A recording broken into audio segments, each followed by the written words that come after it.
최근까지 더불어민주당 이해찬 전 국무총리의 장례 기간 내내 조용한 듯 했죠. 하지만 더불어민주당과 조국혁신당의 합당을 둘러싼 갈등이 다시 수면 위로 떠올랐습니다. 오늘 아침이었는데요. 민주당 최고위원 회의에서 합당 찬성파와 반대파 간의 공개 설전이 벌어졌습니다. 저는 당대표로서 합당 제안을 한 것이지 합당을 결정하거나 합당을 선언한 것이 아닙니다. 더불어민주당의 운명은 당의 주인인 당원이 결정합니다. 이 사안의 정치적 본질은 당권과 대권을 향한 욕망, 본인들이 간판이 되려는 욕망이 표출된 결과임을 부인하기 어렵습니다. 즉 조기 합당은 이재명의 민주당을 정청래 조국의 민주당으로 전환하려는 시도라고 보입니다. 결단코 대표 개인이나 소수의 밀실론이 밀실 합의로 시작해서는 안 됩니다. 이재명 당대표 면전에서 독설을 쏟아냈던 그 많은 사람들 지금 어디에 있는지 기억하십시오. 당대표는 개인이 아닙니다. 우리 당의 대표입니다. 자, 이해찬 전 국무총리의 애도 기간이 끝나자마자 민주당 지도부 간의 이 공개 설전이 오늘 벌어진 겁니다. 비공개 최고위도 아닌 생중계로 모든 언론에 공개 중이었던 그런 상황이었는데요. 어떤 의도일까요? 당원들을 향한 메시지인지 이 충돌 과정에서요. 들으셨겠지만 이재명 당대표 시절의 이야기까지 언급됐습니다. 그러니까 이재명 당이 아니라 조국 정청래 민주당이냐 뭐 이런 표현까지 등장을 했습니다. 이게 글쎄요. 이게 점점 더 수면 위로 올라와서 골이 깊어지기 시작하는 것 같아요. 그런데 지금은 논의를 모으는 과정 중에 있는 거니까요. 네. 오늘 정청래 대표가 이야기한 그 모두 발언에 정답이 있다라는 생각이 드는 게 네. 이 정청래 대표가 던진 것은 통합과 관련한 의제, 안건, 아젠다이지 통합을 선언한 것이 아닙니다. 그리고 민주당의 당헌에 따르면 113조의 통합이라는 당대당이 합친다는 이런 큰 이슈를 다룰 때는 당연하지만 전국 당원대회 전당대회를 치르도록 돼 있습니다. 내지는 중앙위에서 이 전 당원들의 수임을 받아서 마무리를 하도록 돼 있거든요. 네. 그래서 이번 주 안에 전체 의원들의 의원총회뿐만 아니라 권리당원 토론회 등등을 할 예정 중에 있고 그 과정 중에는 당연하지만 반대하는 목소리가 일정 정도 있고 또 거기에 대해서는 합당을 해야 된다라는 찬성의 목소리가 있으니까 지도부 내에서도 결이 다른 목소리가 나오는 건 의견 수렴을 하고 있는 그 절차 중에 나올 수 있는 자연스러운 경과라고 생각합니다. 네. 물론 뭐 다른 의견들이 있을 수는 있습니다만 저렇게 공개적으로 최고위원들이 거친 표현까지 써가면서 합당 문제에 대해서 이렇게 이견을 제시한 것. 글쎄요. 이거를 그냥 그러려니 하고 넘어갈 수 있는 문제인지 그걸 제가 여쭙는 건데요. 여기에 한 가지 더 있습니다. 지난주에 해프닝으로 끝날 것 같았던 문자 메시지 기억하시죠? 한 국무위원이 민주당 의원과 주고받은 문자 메시지였습니다. 저 당시만 해도 저희도 그냥 해프닝이다. 밀약이라는 단어 때문에 자극적으로 좀 논의가 됐지만 애써 민주당에서도 굉장히 이 수습을 빨리 하는 듯 했습니다. 그런데 이마저도 이제 합당 밀약설이라는 말로 언론에 보도가 쏟아져 나오고 있습니다. 일각에서는 차기 민주당 당권 다툼을 위한 전초전이 이제 본격 시작된 거나 다름없다. 이렇게 얘기하네요. 밀약설의 경우에는 아마 지금 정청래 당대표 입장에서 합당 제안을 급격히 진행을 하시다 보니 그런 얘기가 나온 것으로 보여지죠. 구체적인 그 어떤 내용도 나와 있지는 않습니다. 그런 의혹이 있다는 것이고요. 저는 이것조차도 어떻게 보면 양당 간의 합당 과정에서 나올 수 있는 여러 가지 얘기들 중에 하나일 수 있다. 그런 것들도 당원들과 그다음에 지도부 간의 그런 여러 가지 소통 창구를 통해 가지고 충분히 해소할 수 있는 부분이라고 보여집니다. 아마 정청래 대표 입장에서는 밀약성과 관련된 여러 가지 내용들에 대해서 아마 충분히 해명하고 소통할 수 있는 그런 자리가 분명히 있을 것으로 보여지는 것이고요. 네. 그거 같다고 한다면 이것을 정치적으로 그렇게까지 과다하게 지나치게 해석할 필요는 없지 않나 생각이 듭니다. 그리고 네네.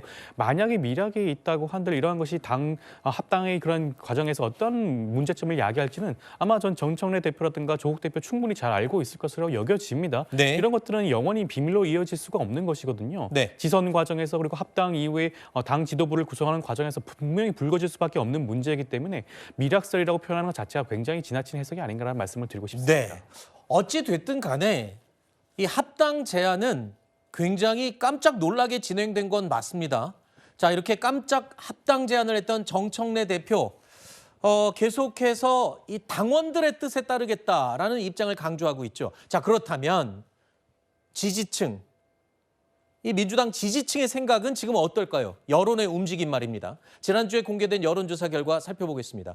자, 민주당 지지층에서는요, 합당 자체에 대해서 좋게 본다는 의견이 48%, 좋지 않게 본다는 의견이 30%로 나타났습니다. 모름, 응답, 거절은 22%죠. 자, 정청래 대표는 이런 여론을 생각해서 말한 것인지 글쎄요. 하지만 모른다는 입장도 저렇게 22%가 나오는 걸로 확인됐습니다. 만약에 당원 투표를 통해서 합당이 됐을 경우에 지방선거에서 무조건 득이 될지 또는 어떻게 나눠 가질지 이런 것도 미지수입니다. 보시는 것처럼 무당층에서는 모른다, 응답, 거절을 한 게 무려 52%나 됩니다. 자, 이 52%가 물론 한쪽으로 다 가진 않겠지만 갈라진다고 해도 정말 알 수 없는, 저 향방을 알 수 없는 그런 상황이 됐습니다. 자, 이 여론조사에서 모름, 응답, 거절의 수치가 상당히 많은 의미를 가지고 있는 것 같아요. 네, 그렇습니다. 일단 무당층은 한번 보죠.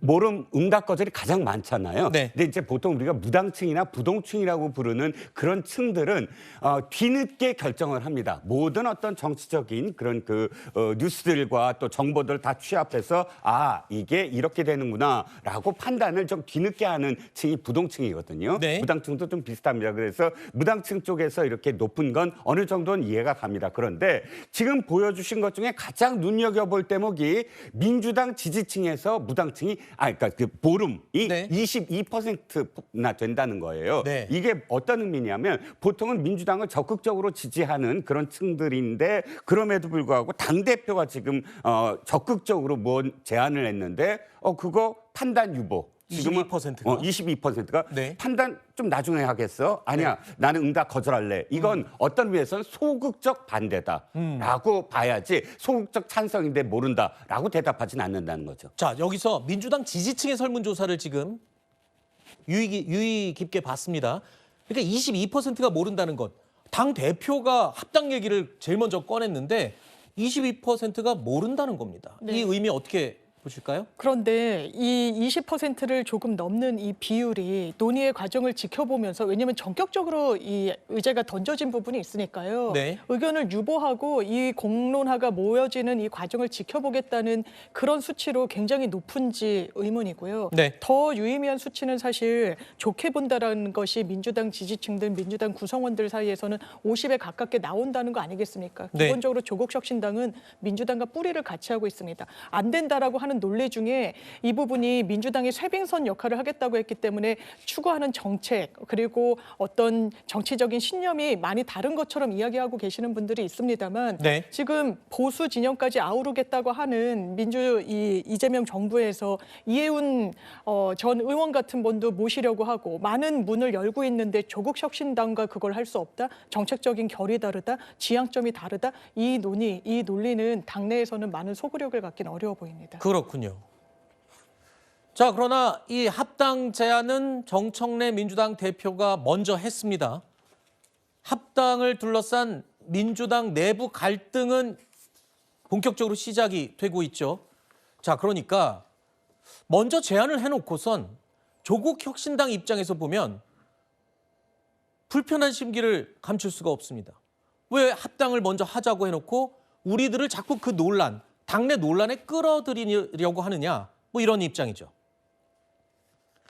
저와 조국혁신당을 향해 온갖 공격이 전개되고 있습니다.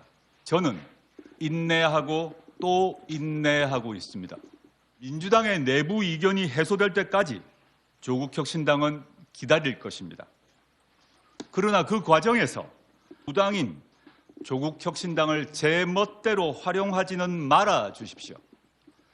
조국혁신당을 공격한다고 해서 민주당 내부 문제가 해결되지는 않습니다.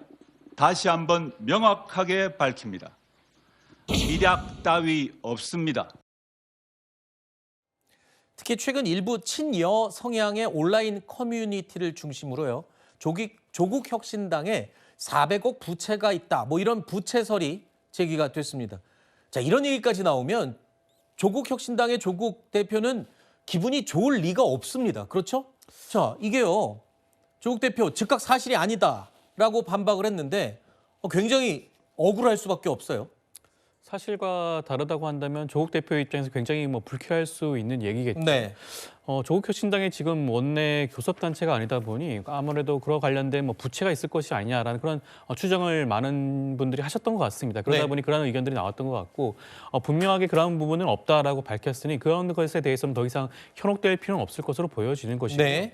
민주당에서 이러한 것들에 대해서 뭔가 당내 무슨 계파 갈등인 것처럼 말씀하시는 것 저는 굉장히 좀 부적절한 게 아닌가 싶습니다. 네. 조국 혁신당 내에서는 이러한 것들이 민주당 내에서 어떤 칠명, 친청, 친명으로 분류되는 그런 계파 갈등처럼 그렇게 해석하시는 분들이 계시는데 네. 그것은 적절하지 않고요.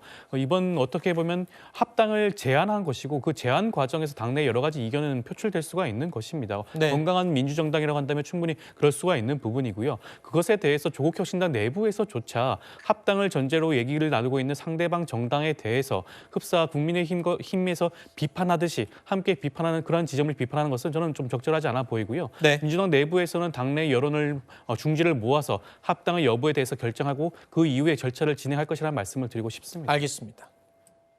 이 얘기가 나올 때마다 이 여당 관련 패널들께서는 이건 계파 갈등이 아니다라고 강력하게 주장을 하고 있습니다. 하지만 또 외부에서 볼 때는 명청 갈등이 이제 시작되는 거 아니냐 이렇게 의심 어린 눈초리로 보는 시각이 적지 않습니다. 좀 더 지켜보겠습니다.